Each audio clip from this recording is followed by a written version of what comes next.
Kata Imam Ramli, Syamsuddin Ar-Ramli, beliau punya kitab Nihayatul Muhtaj. Guru beliau ayahnya Syihabuddin Ar-Ramli, gurunya lagi Syekhul Islam Zakaria Al-Ansari. Buku yang dikarang Syamsuddin Ar-Ramli tadi, Nihayatul Muhtaj itu di masa hidup beliau sudah dikritisi 400 ulama. Berapa ulama? 400. Artinya buku ini, misalnya buku disuguhkan, ini karya saya, dibaca oleh 400 ulama, dikomentari, dikritisi 400 ulama.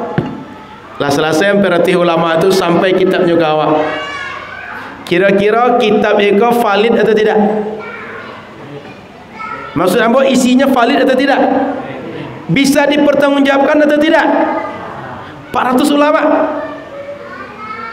Nah, coba misalnya Firanda Adirja nulis buku misalnya, pernah tak diuji oleh 10 ulama misalnya, atau diuji oleh 4 doktor misalnya tentang akidahnya?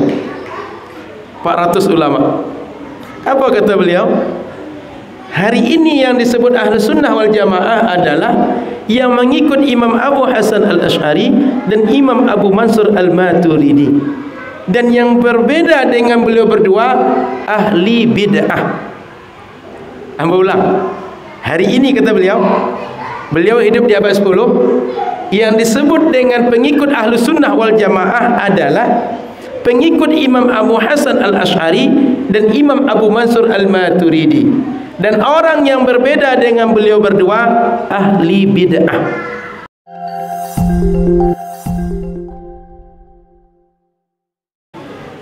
Ketika kita menyebut nama Nabi Muhammad, tadi adik-adik bersolawat, maka kita diajarkan oleh Allah untuk beradab kepada Nabi Muhammad sallallahu alaihi wasallam. Apa di antara adab itu? Innallaha wa malaikatahu yusalluna 'alan nabi. Allah dan malaikat selawat kepada Nabi. Lalu di ayat yang lain, ketika menyebut nama Nabi atau ketika menjelaskan tentang seorang Nabi, ketika misalnya menyebut Nabi Yahya, fanadathul malaikah wa huwa qa'imun yusalli fil mihrab. Allah Subhanahu wa taala memanggil Nabi Zakaria dan ngasih tahu bahwa dia akan punya anak namanya Yahya.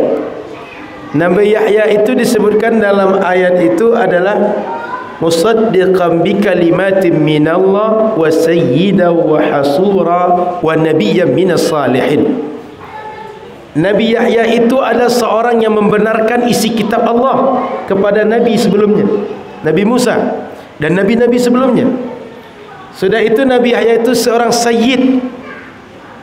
Sayyid itu penghulu bahasa kita, seorang junjungan, seorang baginda.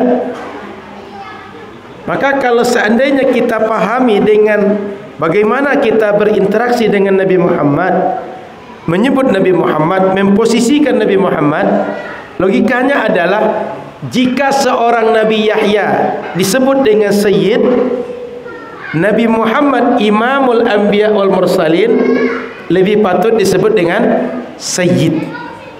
Makanya umat Islam yang berakhlak panggil nabinya dengan Allahumma salli ala Sayyidina Muhammad. Atau umat Islam yang berakhlak menyebut nabinya Sayyidina Muhammad. Tapi yang tak berakhlak kepada Nabi, sebut nama Nabi langsung. Dan itu tak diajarkan oleh Allah. Dalam Al-Quran tidak pernah Allah sebut nama Nabi Muhammad ya Muhammad, enggak akan jumpa. Silakan buka 6000 ayat, tak akan jumpa ya Muhammad. Tapi ya Nuhu, ya Ibrahim, ya Ismail, ya Musa, jumpa. Tapi ya Muhammad tak akan jumpa. Boleh dicari. Maka Bapak Ibu muliakan Allah Subhanahu wa taala, Allah ajarkan kita kepada Nabi Muhammad agar berakhlak. Dan Nabi Muhammad sallallahu alaihi wasallam ajarkan kepada kita agar setiap kita ini berakhlak yang baik. Anak kepada orang tua, orang tua kepada anak, istri kepada suami, suami kepada istri, murid kepada guru, guru kepada murid. Sehingga kata Nabi, innama bu'ithtu liutammima makarimal akhlak. Aku ni diutus, kata Nabi SAW, untuk menyempurnakan akhlak-akhlak yang mulia. Artinya dari dahulu orang sudah berakhlak baik, datang Nabi Muhammad disempurnakan akhlak yang sudah baik itu.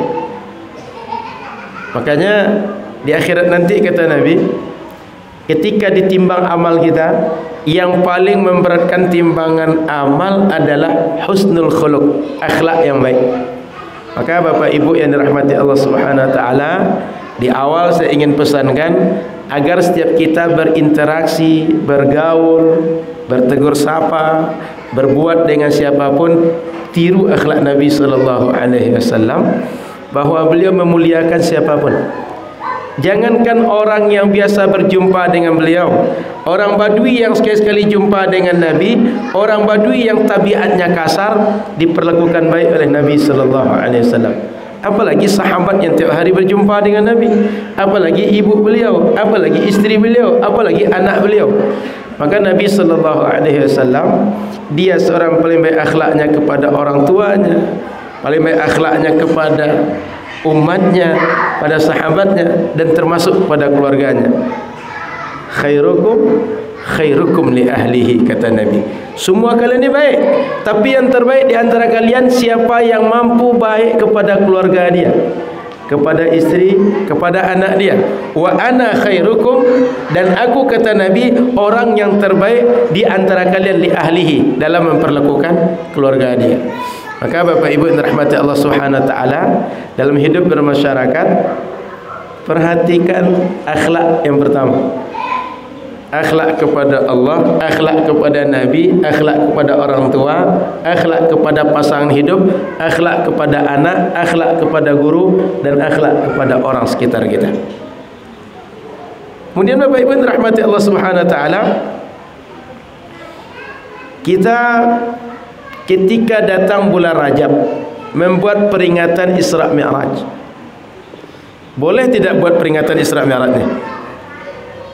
Boleh tidak, Pak? Boleh, Pak? Kalau tak boleh, ngapain duduk di sini? Ya kan? Kalau tak boleh, ngapain duduk di sini? Berarti kita duduk menyetujui dan boleh buat Isra Mi'raj ini. Di sini ada pengajian rutin, Bang? Belum. Kajian sekali sebulan ada? Belum. Anggaplah di sini ada pengajian sekali sepekan, ada sekali sebulan.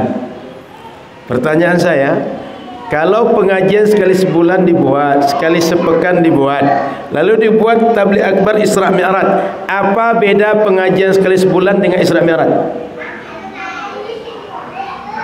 Ada yang tahu? Ibu-ibu pasti tahu jawabannya.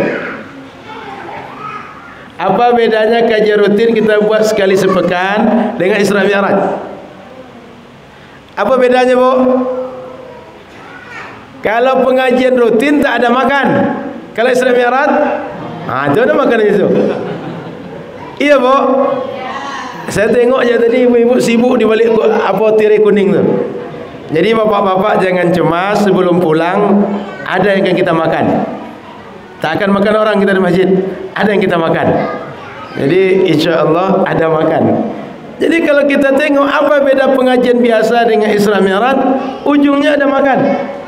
Sebelum pengajian ada sambutan PRT, ada sambutan PRW, tadi ada selawat anak-anak. Pengajian yang lain langsung ustaz pengajian. Di ujungnya setelah Isra Mi'raj ada makan. Kalau pengajian tak ada makan. Kalau seandainya pengajian boleh, Isra Mi'raj kenapa tak boleh? Paham maksud saya? Pengajian itu kan sama dengan Isra Mi'raj ni. Kan juga pengajian juga ini kan? Jika pengajian sekali sepekan, sekali sebulan, atau 2 kali dalam sebulan, itu boleh dibuat, ini kenapa tak boleh? Paham nalarnya? Maksud saya paham? Ibu-ibu ada pengajian tiap pekan di sini, Bu? Ada? Apa beda pengajian ibu dengan ini sekarang, Bu? Ibu-ibu ada arisan, kami tak ada. Ya kan, Bu? Jadi kalau seandainya pengajian ibu-ibu tiap sore, sekali sepekan tiap sore boleh, kemudian pengajian malam bapak-bapak sekali sebulan boleh, Isra Mi'raj salahnya di mana? Oh, kalau ada orang bilang bahwa Isra Mi'raj itu tidak 27 Rajab, ada yang bilang 20 Rajab, 11 Rajab, berapa Rajab terserah. Tapi yang perlu kita ingat adalah ketika kita merayakan peringatan Isra dan Mi'raj, kita ini ingin saat mengadakan peringatan ada pengajian, saat mengadakan peringatan hidup syiar, syiar yang mengingatkan kita dengan mukjizat Nabi Muhammad sallallahu alaihi wasallam, syiar yang mengingatkan kita dengan syariat agama yang bernama salat. Sehingga umat Nabi Muhammad buat Isra Mi'raj tujuannya agar umat yang selama ini tak tahu Isra Mi'raj, umat yang selama ini tak datang ke masjid, dia datang ke masjid. Umat yang selama ini tak berjumpa dengan yang lain, dia datang ke masjid, dia berjumpa. Sehingga silaturahim terbangun, syiar hidup, dan pengajian agama masuk kepada masyarakat. Kira-kira itu baik menurut agama atau tidak? Sejalan dengan agama atau tidak? Maka Bapak Ibu dirahmati Allah SWT, biasakan dalam beragama ini nalar kita hidup. Sebab banyak orang hari ini dia merasa paling beragama, tapi nalarnya tak dipakai. Paham? Nalarnya tak hidup. Sehingga cara beragama dia buang akal. Kalau kita mesti berakal, kalau tak berakal tak sah ibadah kita. Betul? Orang puasa syaratnya mesti muslim, mesti balik, mesti berakal. Orang salat mesti muslim, mesti balik, mesti berakal. Ada orang dia hilang, dia buang akalnya untuk beragama, sehingga nalarnya bolak-balik. Saya tanya, boleh saya minum air ni? Ni air teh atau air sosro ni? Dua-duanya. Ini sebelum saya minum baca bismillah atau bismillahirrahmanirrahim? Saya ulang, baca bismillah saja atau bismillahirrahmanirrahim? Yang mana satu lah ni? Sebab saya biar sahabat sesuai dengan sunnah baca bismillahnya ni. Baca bismillah saja atau bismillahirrahmanirrahim? Pusing rahmatul hamdi. Sebab ada kawan kita, kalau mau makan, kalau mau minum, baca bismillah saja. Yang sunnah begitu. Bismillahirrahmanirrahim tak sunnah. Pertanyaan saya, Bapak Ibu kalau baca Quran, surat apa saja selain At-Taubah, baca apa di awalnya? Paham pertanyaan saya? Baca Qul Huwallahu Ahad misalnya, baca Inna A'tayna, baca Surah Al-Baqarah, baca Ali Imran, An-Nisa, di awalnya pakai baca apa? Bismillah apa Bismillahirrahmanirrahim? Saya ulang, Bismillah atau Bismillahirrahmanirrahim? Dah paham maksud saya akal dibuang tadi tu? Baca bismillah sunnah, Bismillahirrahmanirrahim tak sesuai dengan sunnah, tapi sesuai dengan Al-Quran. Paham nalar saya? Setiap surat dalam Al-Quran kecuali At-Taubah dimulai dengan Bismillahirrahmanirrahim. Surat Nabi Sulaiman, wa innahu min Sulaimana wa innahu Bismillahirrahmanirrahim. Nabi Sulaiman je baca Bismillahirrahmanirrahim. Kok sampai umat Nabi Muhammad bid'ah baca Bismillahirrahmanirrahim? Faham maksud saya? Jadi minum air baca Bismillah, Bismillahirrahmanirrahim.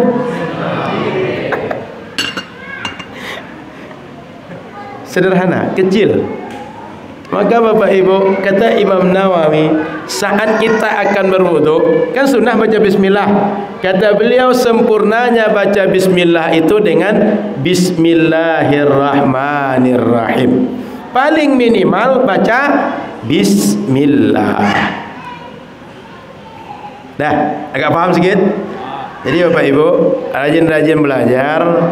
Dan kalau kita banyak tidak tahunya, lebih baik banyak diam daripada banyak tak tahu lalu sok tahu. Sotoy kata orang sekarang. Kenapa? Makin banyak merasa tahu, makin banyak salah. Buktinya sederhana tadi. termasuk ada satu lagi. Ini sebelum kita masuk Isra Mi'raj, saya kan dah tanya, dah makan tadi kan? Cerita kita panjang malam ini. Isra Mi'raj, masalah tarawih lagi. Ini biar pemanasan dulu. Biar Bapak Ibu panas sedikit, biar cerita ini enak nanti. Kalau kita makan rumah orang, sudah kita makan, apa doa yang kita dianjurkan untuk kita baca kepada orang yang menyediakan makan tadi? Anggap saya makan, siapa nama bang? Pak Intan, Pak Imran. Saya makan sama Pak Imran. Selesai makan, sebaiknya apa doa saya untuk Pak Imran?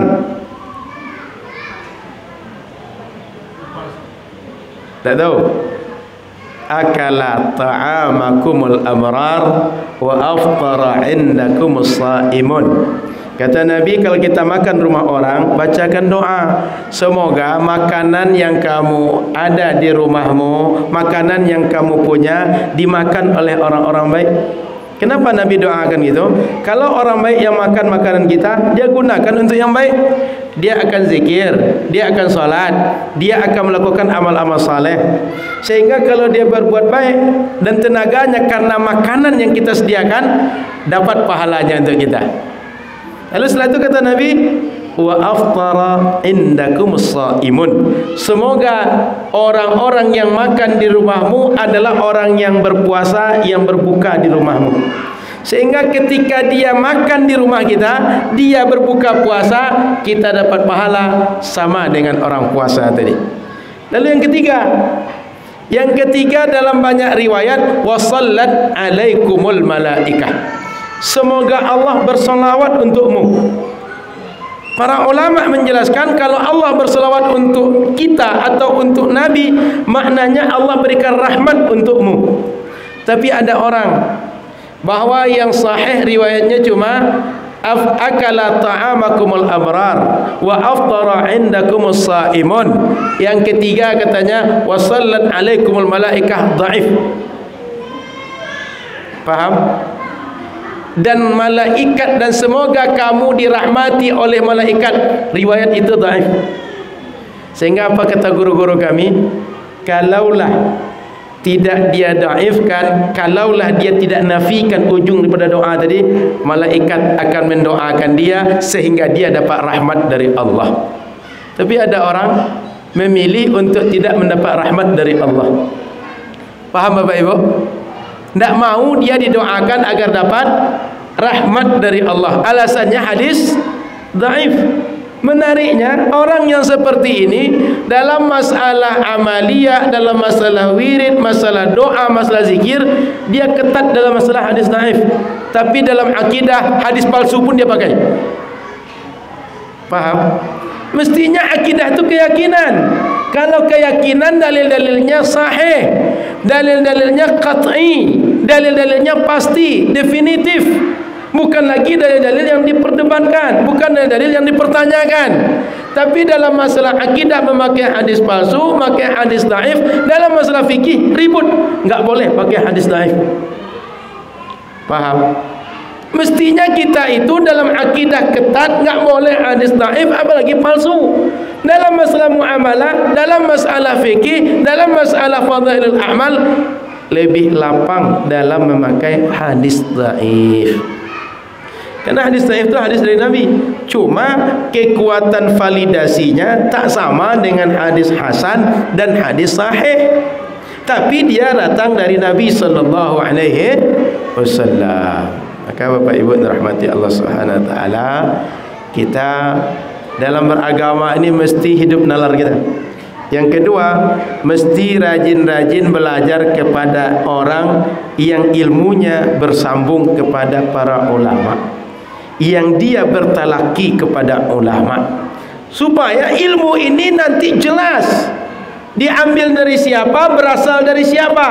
Jangan sampai dia tak sahabat Rasul, dia tak pernah berjumpa dengan Rasul, tapi langsung beramal berdasarkan hadis Rasul sallallahu alaihi wasallam. Paham maksud saya? Dia tak pernah berjumpa dengan Rasul, dia dapat hadis dari gurunya, tapi kata Rasul begini, kata Rasul begitu. Jangan-jangan maksud Rasul lain, maksud dia lain. Kenapa? Dia tak paham bahasa Arab. Kalau mesti memahami hadis, mesti dengan ilmu. Kalau ilmu tak ada, dengan apa memahami? Nafsu. Maka kalau ada orang bilang kita mesti beramal dengan Quran dan Sunnah, dia tak punya ilmunya. Dengan apa dia beramal? Nafsu. Maka kerja dia, setiap apa saja amaliah yang dia buat dipaksakan dalil sesuai dengan yang dia buat. Maka ketika dia bertanya dalam pengajian, dia berusaha mendapat pembenaran dari apa yang dia yakini, pembenaran dari apa yang dia buat. Kenapa? Dia beramal dengan hawa nafsu, bukan dengan ilmu. Jadi Bapak Ibu rahmati Allah Subhanahu wa taala, hati-hati mencari guru, hati-hati untuk belajar dengan siapa ilmu kita ambil. Oh Ustaz, ngapain kita belajar dengan ustaz itu segala macam? Kita baca buku je lah. Kalau baca buku jelas, bisa dipahami, enak kita memahaminya. Saya berikan contoh satu. Siapa anak pesantren di sini? Yang laki-laki, siapa anak pesantren atau pernah pesantren lah? Zaki santri pesantren? Atau bapak-bapak pernah dengar Habbatus Sauda? Habbatus Sauda pernah dengar? Dalam hadis sahih, Habbatus Sauda syifa likulli da. Habbatus Sauda itu obat bagi segala penyakit. Sekarang habbatun itu kalau ditulis dengan hayatun, itu tulisannya sama, ba titik satu di bawah, sekarang tambah titik satu lagi, sehingga bacanya hayatun sauda syifa likulli da. Ada yang tahu artinya hayyah? Apa? Ular hitam. Ular hitam obat segala penyakit. Paham? Tadi habbatus sauda obat segala. Sekarang tambah titik satu, ular hitam obat segala. Kira-kira Pak RW, ada warga sakit mengadu ke Pak RW. Apa kata Pak RW? Tolong carikan ular hitam. Sebab kata Nabi, ular hitam obat segala penyakit. Di anggota Pak RW bongak-bongak sakit, dicarikan ular hitam tadi. Dia apakan Pak RW? Agi akan gayanya. Dipatuklah kawan dia ular hitam tadi. Rupanya hilang penyakitnya, hilang sehilang-hilangnya. Sampailah kawan tadi di balik papan. Tahu balik papan? Innalillahi. Nampak? Satu titik yang ditambah. Saya bukan melarang Bapak Ibu baca, silakan baca. Tapi baca itu mesti dengan paham. Baca itu mesti validasi, klarifikasi, pastikan kepada orang yang ahlinya. Ini contoh sederhana sekali. Habbatus sauda syifa likulli da, menjadi hayyatun sauda syifa likulli da. Satu titik bertambahnya. Itulah gunanya orang untuk belajar. Jadi Bapak Ibu yang dirahmati Allah Subhanahu wa taala, jamaah Baitul Hamdi mau buat pengajian atau orang datang ke sini buat tabligh akbar, siapa saja, pastikan yang mengisi pengajian ilmunya bisa untuk kita pegang. Mereka jangan sampai guru-guru ular hitam. Paham guru-guru ular hitam? Habas sauda jadi ular hitam. Kacau nanti masyarakat. RW 9 Pak, RW 1. Jadi satu RW 1 sakit, nanti ubeknya ular hitam. Maka Bapak Ibu yang dirahmati Allah Subhanahu wa taala, itu pentingnya dari mana, dari siapa kita mengambil ilmu. Maka Bapak Ibu yang dirahmati Allah Subhanahu wa taala, hari ini karena orang-orang macam itulah banyak heboh di masjid-masjid umat Islam. Kenapa? Dia sendiri tak jelas, apalagi menjelaskan tu orang. Maka Bapak Ibu yang dimuliakan Allah Subhanahu wa taala, mudah-mudahan kita semua selalu dijaga oleh Allah dan beramal dengan ahlus sunnah wal jamaah. Kenapa mesti dengan ahlus sunnah wal jamaah? Kata Rasul, alaikum bisunnati, hendaklah kalian ikut sunnahku, wa sunnatul khulafa'ir rasyidin al-mahdiyyin min ba'di, ikut sunnah khulafaur rasyidin setelah Nabi sallallahu alaihi wasallam. Akidah yang kita pegang akidah sesuai dengan Rasul, sesuai dengan sahabat Rasul, yang itulah disebut hari ini dengan Ahlus Sunnah wal Jamaah. Kata Imam Ramli, Syamsuddin Ar-Ramli, beliau punya kitab Nihayatul Muhtaj. Guru beliau ayahnya Syihabuddin Ar-Ramli, gurunya lagi Syekhul Islam Zakaria Al-Ansari. Buku yang dikarang Syamsuddin Ar-Ramli tadi, Nihayatul Muhtaj itu di masa hidup beliau sudah dikritisi 400 ulama. Berapa ulama? 400. Artinya buku ini, misalnya buku disuguhkan, ini karya saya, dibaca oleh 400 ulama, dikomentari, dikritisi 400 ulama. Lah selesai peratih ulama itu sampai kitabnya gawak. Kira-kira kitab itu valid atau tidak? Maksud ambo isinya valid atau tidak? Bisa dipertanggungjawabkan atau tidak? 400 ulama. Nah, coba misalnya Firanda Adirja nulis buku misalnya, pernah tak diuji oleh 10 ulama misalnya, atau diuji oleh 4 doktor misalnya tentang akidahnya? 400 ulama. Apa kata beliau? Hari ini yang disebut Ahlus Sunnah wal Jamaah adalah yang mengikut Imam Abu Hasan Al-Asy'ari dan Imam Abu Mansur Al-Maturidi. Dan yang berbeda dengan beliau berdua, ahli bid'ah. Amba ulang. Hari ini kata beliau, beliau hidup di abad 10, yang disebut dengan pengikut Ahlus Sunnah wal Jamaah adalah pengikut Imam Abu Hasan Al-Asy'ari dan Imam Abu Mansur Al-Maturidi. Dan orang yang berbeda dengan beliau berdua, ahli bid'ah. Amba ulang, ahli bid'ah. Sehingga hari ini tinggal kita tengok ciri yang mengikut Imam Abu Hasan Al-Asy'ari itu, kalau mengenal sifat Allah, sifat 20. Allah wujud, qidam, baqa, mukhalafatuhu lil hawadis, qiyamuhu bi nafsihi, wahdaniyah, qudrah, sampai selesai. Kalau tidak itu metode akidahnya, berarti akidah ahli bid'ah. Mau namanya salafi, mau namanya manhaj salaf, mau namanya Ahlus Sunnah Al-Athariyah, apa saja istilahnya, semuanya ahli bid'ah. Ada sikap salafi? Ada wahabi? Berarti ahli bid'ah. Kenapa? Bukan pengikut Imam Abu Hasan Al-Asy'ari. Sehingga Dr. Hasan itu seorang rektor. Apa kata beliau? Pertanyaan paling lucu sepanjang sejarah, kata beliau, kalau ada orang bertanya apakah pengikut Imam Abu Hasan Al-Asy'ari adalah Ahlus Sunnah wal Jamaah. Itu pertanyaan paling lucunya sejarah Islam, kata beliau. Kenapa? Di dalam kitab-kitab ulama kalau disebut Ahlus Sunnah wal Jamaah, yang dimaksud Imam Abu Hasan Al-Asy'ari dan pengikutnya, dan Imam Abu Mansur Al-Maturidi dan pengikutnya. Paham Bapak Ibu?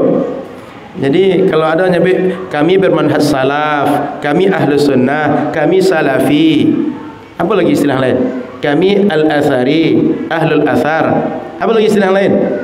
Itu semua adalah nama dengan berbagai casing. Intinya itu juga baru lain. Cik ciga, cik baru. Barangnya itu juga baru lain.